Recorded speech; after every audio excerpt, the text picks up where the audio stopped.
Nagunsong buybust operation sa Samtang pulis sa Davao City. Usa ka aktibong personay sa Philippine Navy ang arestado. Samtang duha sab ka drug personalities gikan Marawi ang napatay. Ani ang report ni R. Gil Relator. Sa gigasang operasyon kontra illegal nga droga sa kilometer 12 Panakan, nahulog sa kamot sa kapulisan ang 44 anyos nga si Petty Officer 2 Rusty Gonzales, active member sa Philippine Navy. Humana palitan og 7 grams sa gituhang shabu nga mobalor og 83,000 pesos. Usa ka high value target ang dinakpan. Taod-taod na kuno kini gina-monitor tungod sa kalambigitan niini sa pagmamaligya og droga sa Sasa ug Panakan area.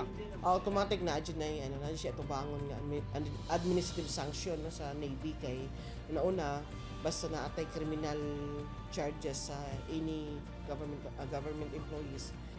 Aminado ang dinakpan nga kanhi nagagamit siya og droga apan gilimod nga nagapamaligya.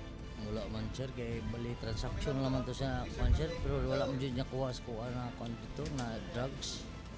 Sa sunod nga operasyon, nga gikasa sa barangay 23-C Davao City, napatay sa kapulisan human kuno misukol ang target nga sila si Minsuari kay Ruding, 23 anyos, ug kauban niini nga si alias Jalil.